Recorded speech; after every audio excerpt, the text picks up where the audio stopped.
Hi, I'm James Lyon Quartz. Come to our channel. Here, we share real stories of parents and their children's stories of heartbreak, healing, and hope. Stories that might remind you of your own family and maybe help you see things in a new light. If you're new here, make sure to subscribe so you don't miss any of these extraordinary testimonies of strength, faith, and survival. Every like and every comment helps us reach more people who need to hear that healing is possible even in the most painful family situations. Today's story is one you won't forget. It begins quietly. A dinner at a resort. A mother, a daughter, and a waitress who slips a handwritten note under the table that says, "Call 911.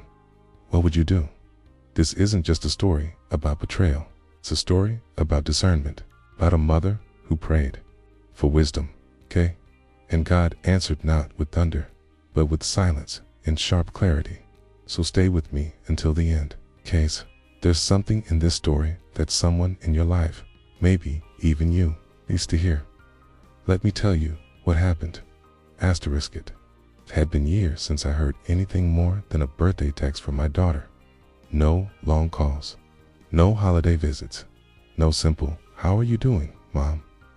The silence between us had grown roots, and I had stopped expecting anything different until one Thursday afternoon, a white envelope arrived at my door. No return address, no handwriting, just a printed card inside that read, "Pack for 3 days. Resort check-in is Friday at 3 p.m. It's beneath it in smaller font. Love, Kelly. My hands trembled. I read it again. Then again. She had invited me. After all this time, I didn't know how to feel. There was no message explaining the sudden invitation, no apology, no warm words, just instructions. For hours, I sat in my kitchen with that envelope in my lap and my Bible beside my coffee cup. I prayed. I asked God what this meant. Was this a trap or a chance? I had just turned 68, okay? My energy wasn't what it used to be, but my heart still remembered how it felt to be close to her, okay? I wanted to believe she was reaching out for something good. Maybe she regretted the past. Maybe she missed me too. So I packed, not because I trusted her, but because I still believed in second chances. And because deep in my soul, I knew I had to face whatever this was. The next morning, I boarded the shuttle she arranged and headed toward a quiet lakeside resort. Everything looked beautiful, polished, peaceful when I arrived. She was already there. Kelly stood near the front desk, wearing soft colors and a polite smile. She hugged me lightly, like someone who wasn't quite sure how to reconnect. Her voice was calm, even friendly. "Mom," she said, "you look wonderful." It wasn't much, but it was more than I'd heard from her in years. She handed me a room key, said she'd made sure my room had a lake view, and that she'd scheduled a massage for me later that day. Part of me wanted to cry. Another part wanted to run. Instead, I smiled and thanked her. Inside my room, I found soft blankets, a welcome note from the hotel, and a small bouquet of Lila, my favorite. There was even a copy of an old book I used to read to her as a child, resting on the nightstand. It felt intentional. Felt like maybe she remembered me. That night, we had dinner together on the patio. Candlelight flickered across the table. The lake shimmered under the stars. Kelly asked me questions about my health, my church group, my garden. She laughed when I told her about my neighbor's cat that keeps sneaking into my yard. She listened when I talked about the book club I host on Tuesdays. She seemed ... present, and for the first time in a long time. I let my guard down just a little.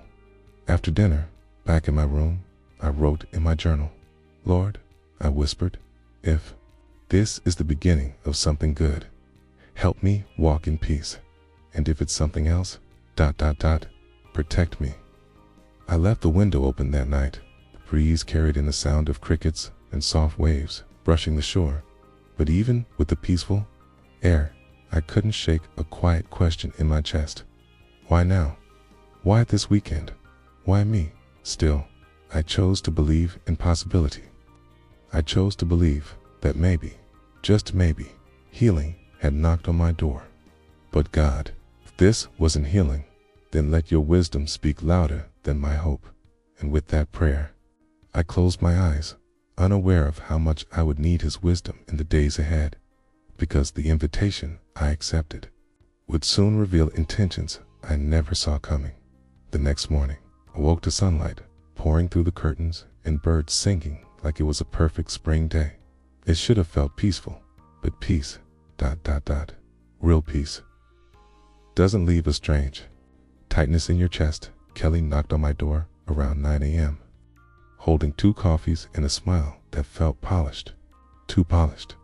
Thought we could take a walk before your massage, she said. I nodded and grabbed my sweater. We walked the paved path along the lake. She talked about the resort, her work, her latest yoga class. She spoke like someone who had practiced the lines, not messy, not natural, just smooth. She mentioned a friend who had recently moved her mother into an assisted living home, how it had been a beautiful decision, and how the transition had been so peaceful. I didn't say a word. I just nodded and watched the water ripple. Something about the way she said peaceful made me want to scream. Later, after the massage, which was lovely, I admit she brought me lunch in my room. A warm quinoa salad, fresh lemonade, and a tiny piece of chocolate cake. She said she'd read that lemon helps with clarity of mind. I thanked her, but a part of me felt strange accepting food from someone who had once left my calls unanswered for over a year. Still, I prayed before I ate, like I always do, and in my heart, I added, Lord, bless this meal, and show me what I need to see. That evening, we went to a group dinner hosted by the resort. Long tables, strangers chatting, a string quartet playing softly. Kelly stayed close to me, never too far, always attentive. She refilled my water, pulled out my chair, even cut my salmon for me when she saw my hands trembling slightly. It should have felt sweet. It should have warmed my heart. But it felt like I was being handled. It's like I was a guest of honor at my own farewell party. She leaned over during dessert and whispered, I'm so glad we're having this time together, Mom. You deserve to be pampered. I smiled, but something behind her words rang hollow. There was kindness in her tone, a calculation in her eyes. That night, in the quiet of my room, I didn't write in my journal. I just sat by the window, watching the wind ripple across the water. My Bible lay open on the table beside me. I had marked Psalm 139 the night before. Search me, O God, and know my heart. Test me and know my anxious thoughts. I whispered that verse out loud, again and again, because anxious thoughts, I had them. Something about this trip didn't feel like a reunion. It felt like a setup wrapped in silk and smiles. And yet, I stayed, because God hadn't told me to leave. Not yet. I needed to see it through.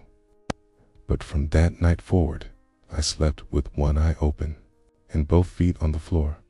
The sun rose softer that morning. Outside my window, the lake looked like glass. No wind, no waves, just a smooth silence that felt almost staged. I sat up in bed and noticed something strange. My arms felt heavy, sore, not weak, just weighed down. I told myself it was age. Maybe I had slept wrong. Maybe it was the massage from the day before. But when I stood and walked to the bathroom, I felt the dizziness. It wasn't the kind that makes the room spin. It was fog. Like my thoughts were walking through molasses. I washed my face, held the edges of the sink, prayed quietly, God, give me clarity. If something is wrong, don't let me miss it. Later, at breakfast, Kelly was already seated. She smiled brightly and waved me over like we were old friends on a weekend getaway. Try this, she said, handing me a mug. It's a new blend, chamomile, lavender, and something herbal. I think you'll love it. Kai took it with a polite smile and held it under my nose. It smelled sweet, soft, maybe a little too soft. I took one sip, just one dot, and within minutes the fog returned. She talked while I blinked slowly, trying to stay alert. Her words floated around me like cotton. So many families are healing through retreats like this, she said. Time away helps people think clearly, let go of the past. She used my name a lot. It's too much. Marianne, you've always taken care of others. You deserve to be taken care of now. I nodded, but something inside me said, this isn't about healing. Her hand rested lightly on mine. Are you still taking those little blue pills for your blood pressure? She asked. I froze for a second. Yes, I said slowly. She smiled and looked down at her phone. Her fingers moved quickly, as if she were typing something or sending it. I didn't ask. I just watched. That afternoon, we went for a walk by the water again. I tried to enjoy the breeze, the birds, the scent of pine trees, but the heaviness didn't leave me. Every step felt like I was wading through water at one point. Kelly handed me a glass of lemonade. Hydration helps, she said.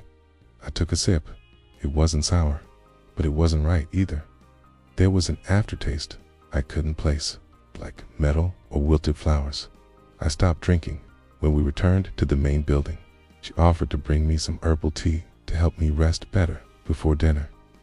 I declined politely, but in my heart, I began to pray with more urgency. Lord, help me see. Help me hear what's not being said. Protect my mind. Guard my body. Don't let me be deceived. That night, I didn't eat much. The dinner was fancy, something with saffron and seafood. Kelly talked about legacy, about simplifying life, about how hard it is to manage things alone as you age. I smiled, but I didn't speak much. I wasn't ready to admit it out loud, but I had a growing suspicion. Something was being planned, something careful, thought out, measured, and I wasn't imagining it, because the next time she poured my tea, someone else was watching too. A young waitress stood across the room, folding napkins near the wall. She glanced at me, then at Kelly, then back to me. Her eyes didn't say much, but her silence did, and in that quiet stare, something shifted. I didn't know her name. I didn't know her story, but in that moment, I knew I wasn't crazy. I just hadn't been believed. Yet, dinner that night was quieter than the others. The lights were low. Soft jazz played in the background. The tables had been rearranged into small circles, making everything feel more intimate and more exposed. Kelly and I arrived a little late. She greeted the staff with polished charm, kissed my cheek, and pulled out my chair before I could reach for it myself. Tonight's going to be special, said with a smile. I didn't ask why. A waiter came by offering wine. I declined. Kelly laughed softly and insisted I try her ginger pear spritzer instead. She poured it into my glass with care, her fingers delicate, her eyes fixed on the bubbles. I lifted the glass, pretending to sip, then set it down. Halfway through the meal, I began to feel it again. That same fog, the weight in my limbs, my chest tightening ever so slightly, like a hand was resting there, just enough to press down. So I stood. I need to use the restroom, I said quietly. Kelly nodded. I'll walk with you, she offered, but I was already moving. The hallway outside the dining room was dim, lit by antique sconces and lined with photos of past resort events. Laughter echoed faintly from behind me, muffled by the heavy door dot. And then I saw her, the waitress, the one who had been folding napkins the night before. She was standing near a service cart, pretending to arrange silverware, but her eyes locked onto mine the moment I passed. There was no smile, no words, just a look, and then gesture so subtle I almost missed it. She slipped a small piece of paper under the folded napkin at my place setting as she passed behind me. Swift and silent, I returned to the table slowly. Kelly was mid-sentence, telling a story about a colleague from work. She didn't notice the change in me. I sat down, lifted my napkin, and there it was, a torn piece of paper. No envelope, no signature, just 5 words. Call 911. There is something in your tea. I froze. Time didn't stop, but it slowed. The voices around me faded. The music turned into a hum. My hands trembled beneath the table, not from age, but from truth. I folded the note quickly and slid it into my purse. Then I looked up and smiled. Kelly was pouring more tea into my cup, humming softly. She didn't see the panic in my eyes, or maybe she did, and ignored it. She offered me another sip. Chamomile and mint, she said, helps with digestion. I nodded, but I didn't touch the cup. I just watched the steam rise. Inside, my mind raced. My heart pounded, but outwardly, I remained calm. God, help me think. Okay. Help me move without fear. Help me act without being obvious. Dinner continued. Kelly chatted, laughed, asked about my neighbors. Dog again. She looked relaxed, unbothered, as if everything was perfectly normal. And maybe, for her, it was. But I knew now, this wasn't paranoia. This wasn't old age. This was real. Back in my room, I locked the door and pulled the note from my purse. I read it again, slowly, letting each word settle. I didn't cry. I didn't panic. I just sat at the edge of the bed and whispered, "Thank you, Lord, for sending someone to see me." Then I opened my journal, and for the first time since I arrived, I wrote not just what I felt, but what I knew. Because now, I had proof, and the truth was no longer mine to carry. The room was silent, except for the ticking of the small wall clock and the hum of the air conditioner. I sat there for a long time, just me, the note, and the rising understanding that my own daughter had carefully, quietly tried to hurt me. But I didn't let that thought land fully. Not yet. I wasn't ready. Instead, I reached for my Bible and opened it to the Psalms. My eyes landed on a verse I had underlined years ago. The key, you are my hiding place. You will protect me from trouble and surround me with songs of deliverance. I whispered it aloud. Then I got up. I placed the note in a zippered pocket inside my purse. I took out my small notebook and began writing. Every detail I could recall. The first strange tea. The questions about my medications. The tingling in my arms the moment she typed on her phone. The lemonade. The spritzer. The waitress. Each piece fell into place like a puzzle I never wanted to solve. I didn't write in full sentences, just fragments, words that carried weight. Lemon, fog, fingers tingling, eyes watching. The note, I added the time and date. Then I locked the notebook in my suitcase under a layer of clothes. That night, I didn't sleep. Not really. I lay still, in the dark, listening.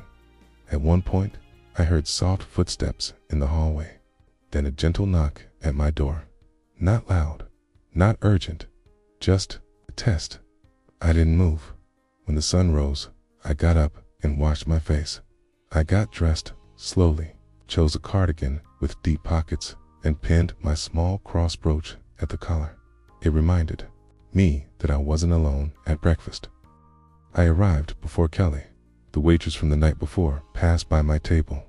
She didn't speak, but as she poured coffee for the man next to me, she turned her wrist slightly, and there, in pen, near the crease of her thumb, was a phone number, a local number. She glanced at me, just for a second. That was all I needed. I didn't touch my food. I didn't drink anything. I waited. Kelly arrived a few minutes later, full of smiles.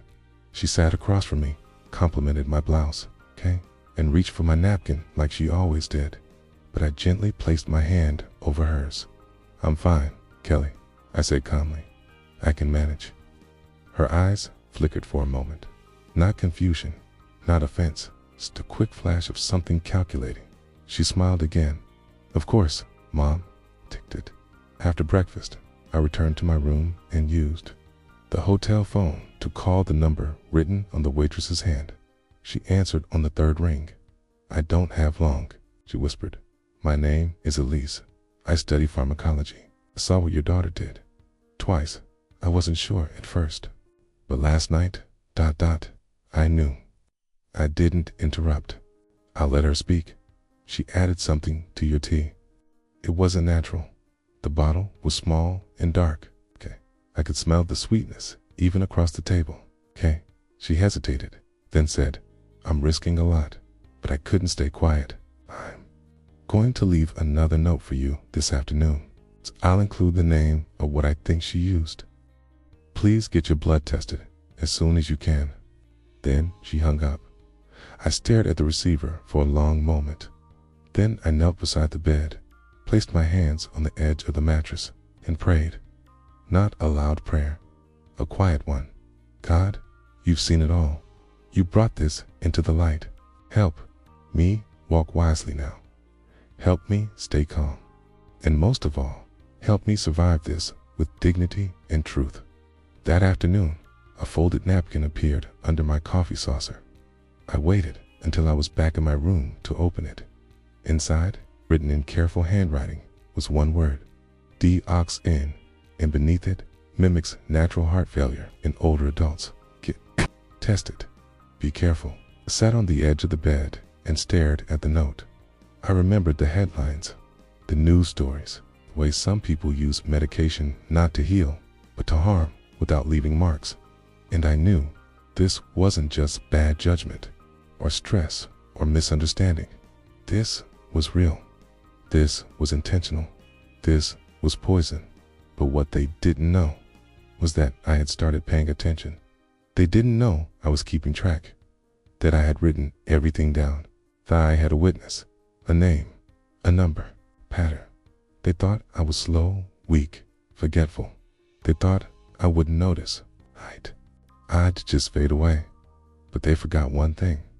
I know how to pray, and I know how to listen. And now, I was wide awake. The next morning felt colder. Not the air outside, but the atmosphere around me. Kelly knocked on my door at exactly 9 a.m. She brought a silk scarf in a gift bag and a cup of green tea I didn't ask for. It's mint. Clears the mind, she said with a smile. I thanked her, set it on the desk, and never touched it. She sat down across from me, crossed her legs, and folded her hands like she was preparing for a business meeting. I've been thinking, she said, about your future, about what's next for you. I didn't answer. I just waited. She continued, her voice soft and measured. You've been carrying everything on your own for so long. The house, the bills, the bookstore. It's too much, Mom. She reached into her purse and pulled out a small manila envelope. This isn't anything final, she said. It's just some ideas, something we could go over together. No pressure. She laid the envelope gently on the table between us, like it was a birthday card or a menu. I didn't touch it. Instead, I looked at her and asked, what exactly are you trying to help me with? She smiled again, making sure everything's in order in case anything ever happens. We'd never want to be unprepared. She said we, not you. I kept my face steady inside, my chest tightened. Not with fear, with confirmation. I already knew something was wrong, but now I saw the shape of it. This wasn't about tea or comfort or pampering. This was about control. Control of my body, my home, legacy, my life. I nodded slowly. Thank you, Kelly. I'll take a look at it later. She beamed, stood up, kissed the top of my head, and left the room without another word. As soon as the door clicked shut, I opened the envelope. Inside were printed documents, neatly typed, professionally formatted. Power of attorney. Bank account. Access. Medical decision authority. Property. Transfer drafts. Each page had colored sticky tabs marking where I should initial. The end. Huh? A letter addressed to my attorney in Maryland. A letter written as if I had already agreed. I closed the envelope and placed it beneath the lining of my suitcase. Then I knelt again at the side of my bed and prayed. This time, not just for protection, but for strength. God, you see what's being built around me. I will not be afraid. Give me wisdom to respond, not react. Give me clarity to move when you say move. I stood up and looked in the mirror. My face was pale. My hand still trembled when I brushed my hair, but my eyes were clear. That evening, I dressed carefully. The same cardigan, the same brooch, the same notebook in my purse. At dinner, Kelly acted like nothing had happened. She talked about her favorite flowers, her plans for fall, her dreams of traveling to Italy. She poured my drink without asking, and I let her. I didn't sip it. I just smiled, because now I was the one who knew. And while she tried to guide the story, I was quietly gathering the ending she didn't expect. That night, I didn't sleep. Not because I was afraid, but because I had a plan forming. It was quiet, simple, and sacred. And it began with one small decision. I would not be silent anymore. I waited until the hallway was still. Then I opened my suitcase and pulled out the envelope with the legal papers. I took photos of every page with my phone, saving them to a secure folder. I added them to a file I had created earlier that day, one titled simply, Truth. I also included the photo of the note Elise had given me, the timeline I had started in my notebook, each entry marked Day 1, T. Day 2, Spritzer, Day 3, gift bag and envelope, each detail recorded with time and location. I paused and prayed, Lord, I know you see the end from the beginning. Help me walk in courage, not panic. Let truth rise like the morning sun. The next morning, I wore the same cardigan with deep pockets inside. I tucked my phone, my notebook, and the envelope with the originals. Then I made my way quietly to the front desk. I asked to speak with someone in security. The man who came to meet me looked young, maybe late 20s. His name tag read Lucas. He had calm eyes and a quiet voice. We sat in a private office. I didn't cry. I didn't shake. I just spoke plainly. I believe I've been drugged, I said. He blinked, startled. I continued. Not once, multiple times, by my daughter. I showed him the note, the timeline, the photos of the documents. I told him about Elise, the waitress, her background in pharmacology, the name of the substance she suspected, dioxin. He took it all in slowly, carefully. Then he asked if I'd be willing to speak to the hotel's general manager. I agreed.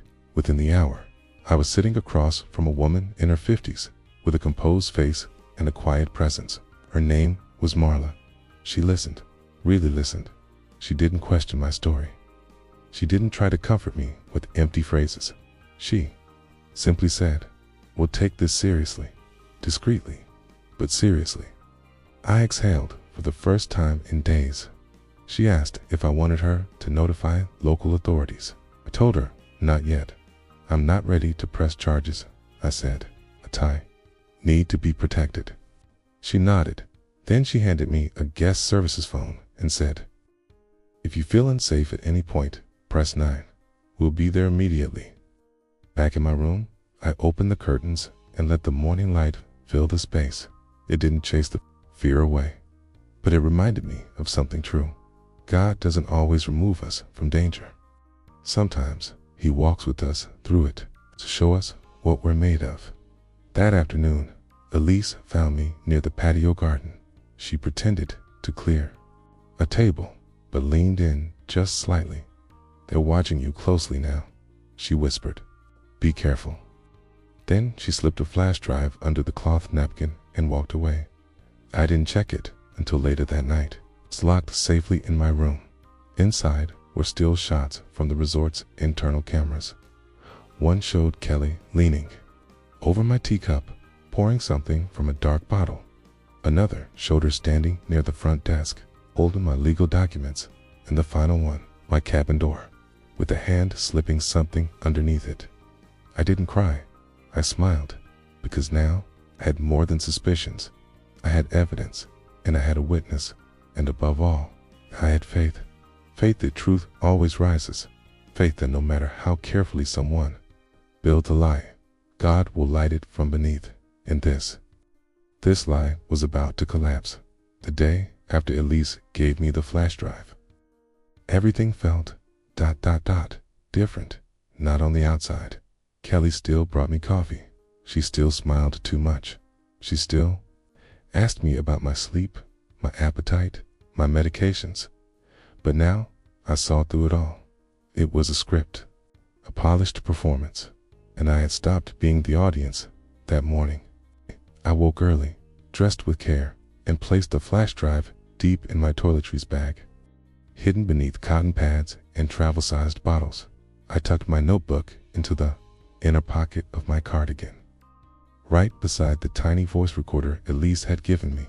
I hadn't used it yet, but I would soon, because now everything they said mattered. Every word, every tone, every offer of tea. Kelly knocked gently around 9:15 a.m., wearing a soft pink blouse and a matching smile. "I thought we could eat breakfast by the water today," she said. "It's so peaceful out there." It's peaceful. That word again. I nodded and followed. We walked together to the Terrace Cafe, where the resort served fresh fruit and pastries in the mornings. She handed me a glass of orange juice. I let her see me lift it, then set it down slowly. "I think I'd prefer just coffee this morning." She hesitated for half a second. "Just enough." Then smiled again. "Of course, Mom, whatever you like," we said. And she talked about my house, about how quiet it must be, about how much easier life would be if I didn't have to manage it alone. She said words like safety, comfort, peace of mind. Asterisk. I nodded, but I heard the meaning behind the words. Control, ownership, access. As she spoke, I pressed record on the voice device in my pocket, not because I needed revenge, but because I needed truth. And sometimes, truth needs a voice to carry it forward. After breakfast, I returned to my room and added everything to my file. Every word she had said, every small detail I had seen in her eyes. I backed up the audio file to a secure folder and copied it onto the flash drive. Then I opened my Bible again. My hands trembled slightly as I turned the pages. I landed on a verse that I hadn't read in years, okay? But it felt like it was waiting for me. "Be still and know that I am God." I read it aloud, not once, but 3 times, because even though I was acting, watching, recording, I wasn't doing it alone. I wasn't outsmarting them. I was listening to the still, quiet voice inside me that had been warning me from the very first sip of tea. That afternoon, Kelly invited me to join her and one of the resort staff members for a walk around the gardens. I declined. "My legs are tired today," Tia said with a soft smile. She looked disappointed, but not in a daughterly way, more like a strategist watching her timeline shift. That night, dinner was elegant again. Tablecloths, low lighting, music from a grand piano. Kelly and I sat together, as usual. She poured my water before I could reach it. She leaned in close and asked how I was sleeping. She offered to schedule me a massage in the morning. And then, near desert, she reached into her purse and pulled out another envelope. "This is just something for you to review," she said lightly. "Nothing urgent." I took it, placed it in my tote, and smiled. But inside, I felt the pressure build. The envelope was thicker than before, and I knew what it held. More control, more permission slips, more quiet attempts to erase my autonomy after dinner. I excused myself and walked back to my room alone. I didn't say goodnight. I didn't open the envelope. I simply locked the door, sat at my desk, and began writing. Again, this time I wrote something different. Not just notes, but a letter, a statement of what had happened. In my own words, in my own voice, not for court, not for drama, but for myself. A record, a reminder, because this wasn't just their story anymore. It was mine, and it was no longer a secret. The final evening of the trip arrived with ceremony. The dining room shimmered with low candlelight. The piano played soft classical music in the background. White linen napkins, crystal glasses, polished silver. It felt like something was being celebrated, but I wasn't sure what. I arrived early and chose my seat carefully. The waiter approached before anyone else did. He smiled and placed a delicate white teacup in front of me. No one else had one, only me. He poured slowly from a porcelain pot with gold trim. The tea smelled faintly of mint, and something else I couldn't name. Courtesy of your daughter, he said softly. I nodded. Kelly and I had not spoken since the envelope, but here she was, walking in gracefully, as if nothing had changed. Her lipstick matched her dress. The smile was polished, almost radiant. She sat beside me and kissed my cheek. You look lovely tonight, she said. Darren joined us moments later, greeting both of us with a glass of white wine already poured. He set mine directly in front of me and tapped his glass to it lightly. To family, he said. I smiled, but didn't drink. What they didn't know was that the voice recorder inside my cardigan had been running since. I walked out of my room. What they didn't know was that I had already backed up the audio of every conversation since the second night. What they didn't know was that I wasn't afraid anymore. We talked as if nothing was wrong. Kelly complimented the chef. Taryn spoke about an upcoming business meeting. He hinted they might have to leave the trip early due to an urgent opportunity. They were planting the idea of a clean exit, a quick departure. I listened calmly. When dessert arrived, Kelly reached for the teapot. She poured a second cup without asking. There you go, Mom, she said sweetly. It'll help you rest tonight. I picked up the cup, held it between my hands. I didn't drink. Instead, I asked, gently, what was in that envelope you gave me yesterday? Darren leaned forward.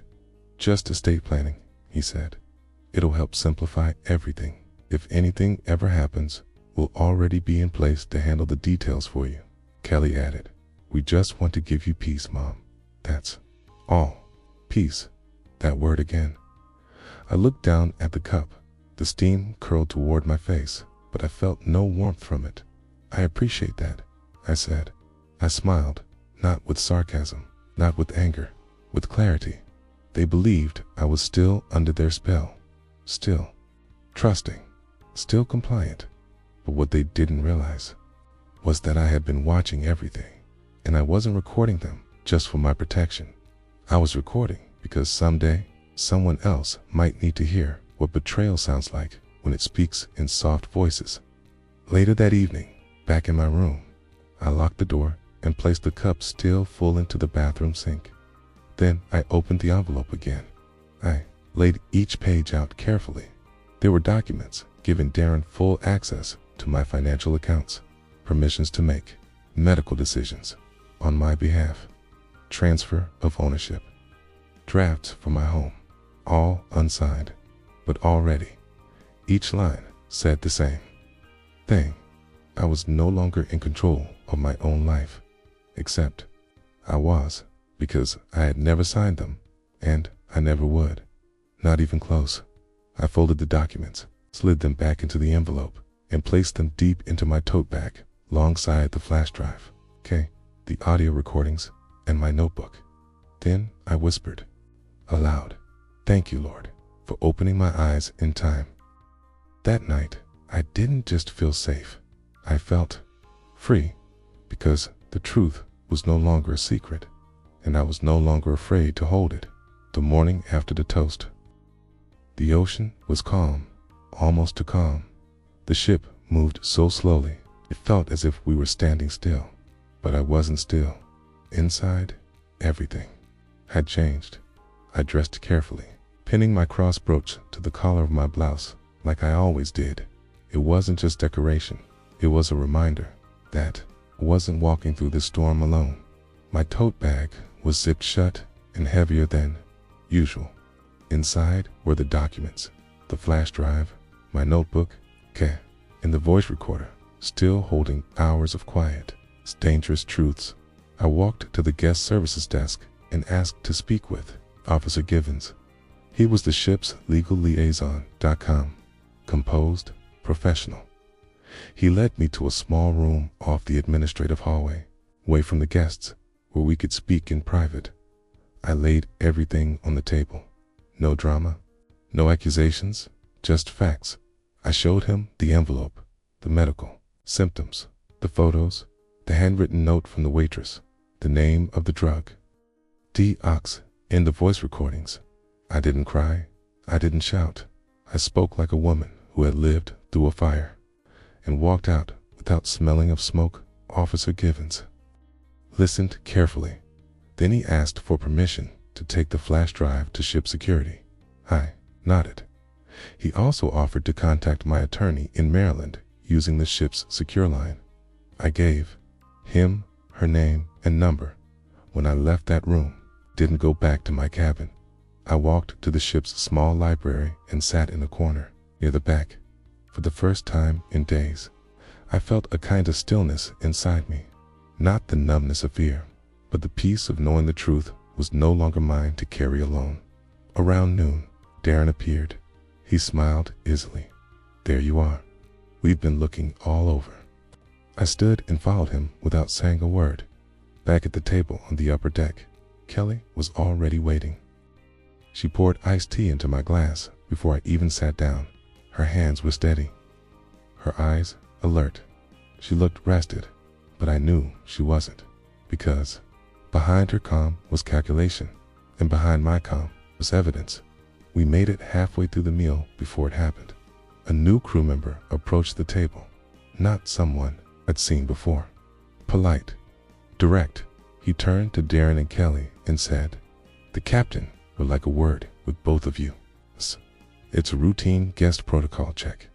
Their smiles cracked for just a moment, then returned. They stood and followed the officer down the deck. Darren touched my shoulder lightly as he passed. "We'll be right back," he said. I didn't answer. I just picked up my glass, the one I had poured myself, and took a slow, clean sip. The wind picked up. I tightened my sweater around my shoulders and looked out at the water. 30 minutes later, Officer Givens returned. He didn't smile.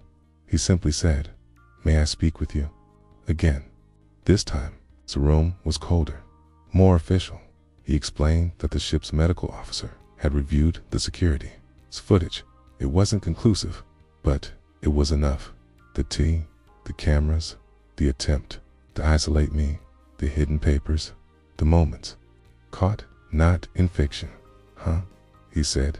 Darren and Kelly were being questioned separately. They weren't under arrest, but they had been asked to remain in their cabins till the ship docked at the next port. Then he asked the question I knew would come. "Would you like to press charges?" I paused, and I said, "Not yet. I need to speak to my lawyer, and I need to go home, okay?"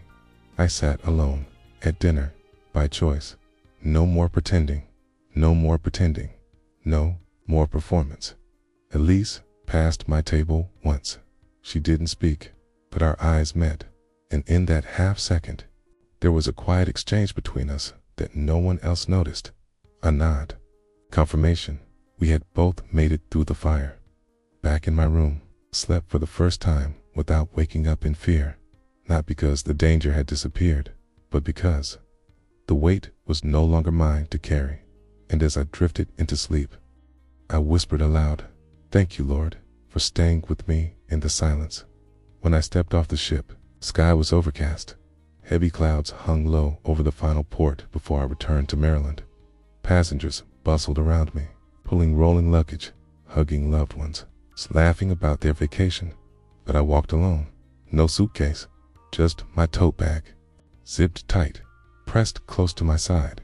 Inside it, the truth, the voice recordings, the flash drive, the unsigned documents, the note from Elise, and my journal.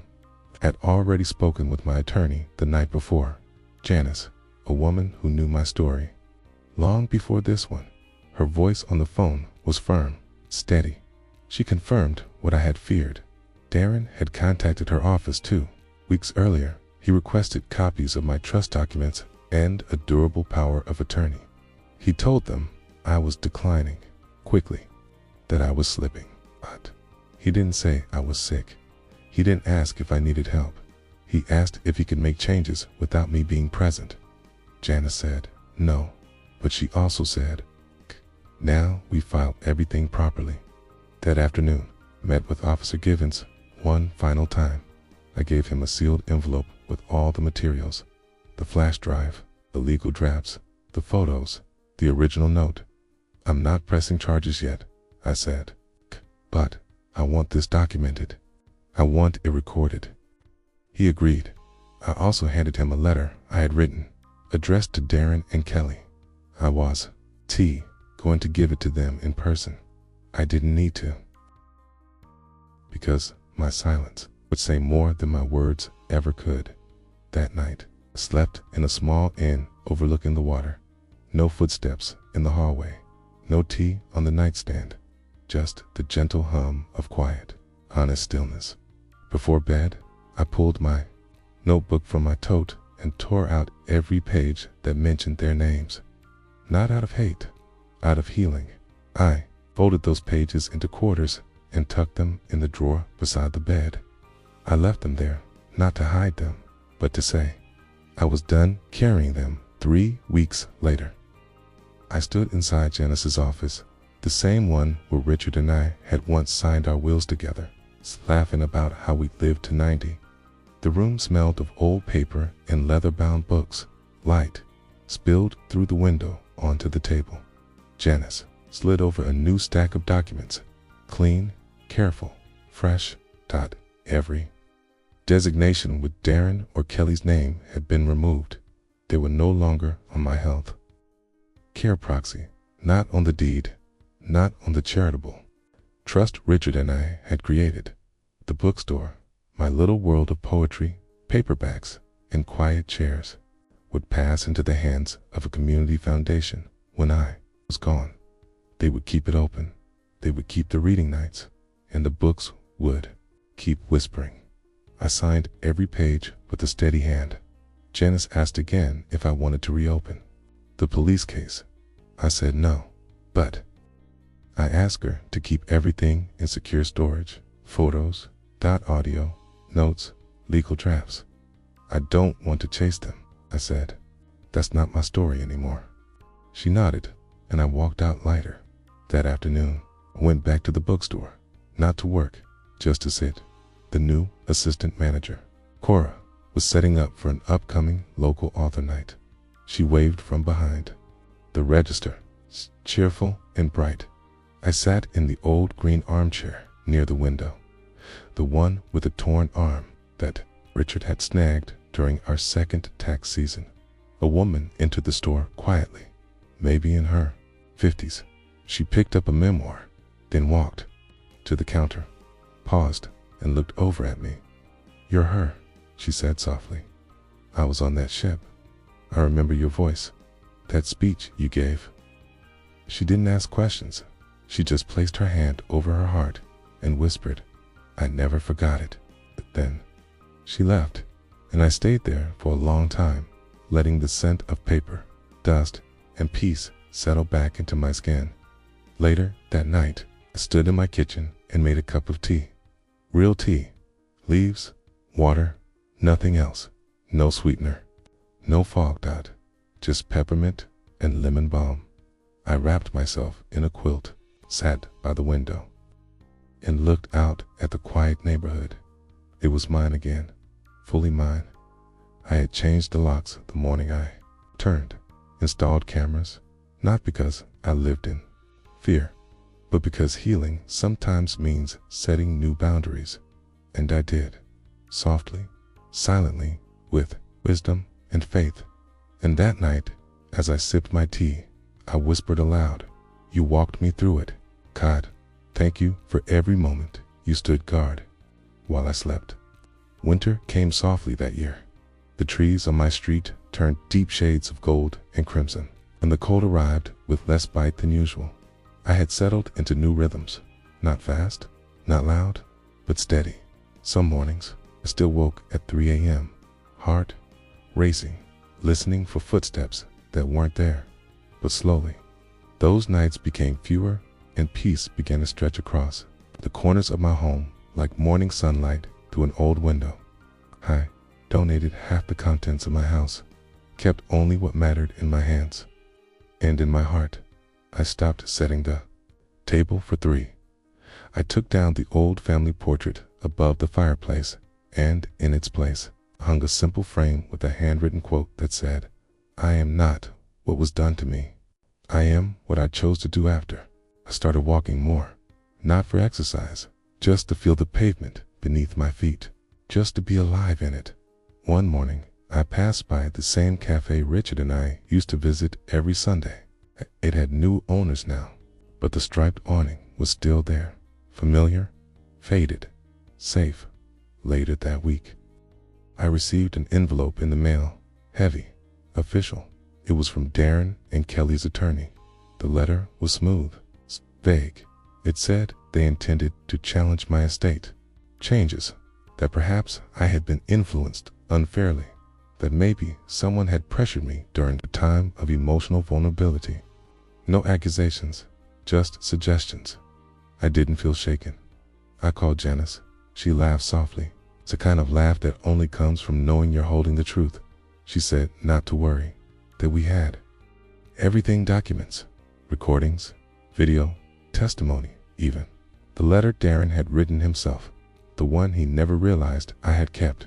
3 weeks later, a second envelope arrived. Inside was a simple statement. They had withdrawn their claim. No explanation, just a final line typed by their attorney. Resolved. I placed the letter in a folder labeled Final, not in the fireproof safe. I didn't need to. That weekend, I hosted a small gathering at the bookstore. Just neighbors, some retired teachers, and Elise. She drove in from campus.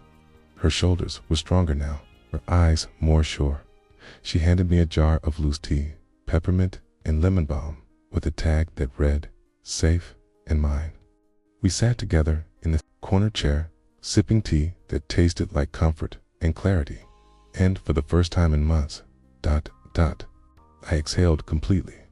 Autumn faded into winter. The air grew colder, but I did not. I walked in peace, not because I was untouched, but because I chose not to carry what tried to poison me. My faith was not in vengeance. It was in God, in the quiet power of truth, in the small, holy decision to stand still and let Him fight for me. Some nights, I still wake up with the memory of her voice, of the tea, of the silence around me, but I don't fear it anymore, because now I know what survival really sounds like. It's not screaming, it's not breaking, it's not revenge. It's one quiet decision at a time, to stand, to see, to say no more, and to trust that when the world goes dark, God will light a path beneath your feet. That's how I made it through. And if you're listening to this, if you've ever felt abandoned, manipulated, or betrayed by the very people who were supposed to protect you, let me tell you something. You're not crazy. You're not alone, and you're not done. You are sin. You are still here, and you can choose. Starting now to live like you never drank their poison, not because they didn't try, but because you didn't let it define who you are.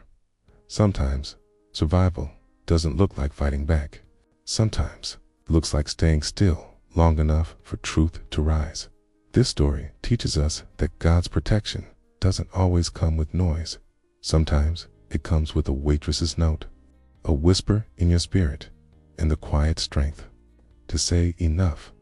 To every parent who has been hurt by a child, to every soul who's been betrayed behind a smile, know this: you are not forgotten. God sees, and He restores. Don't give up. Don't stay silent. Stand even if your hands shake, because healing begins in the moment you decide not to swallow what was meant to silence you. If this story touched something in your heart, don't leave in silence. Share your thoughts in the comments. Maybe you've lived something similar, or maybe you're still learning how to let go of the pain. Your voice matters here, and if you want to keep hearing true stories like this, stories that remind us of faith, family, and quiet courage, subscribe to our channel. Help us reach more people who need to hear that healing is possible. One true story at a time. We're here for you. You are seen. You are heard. You are never forgotten. We're here for you. You are seen. You are heard. You are never forgotten.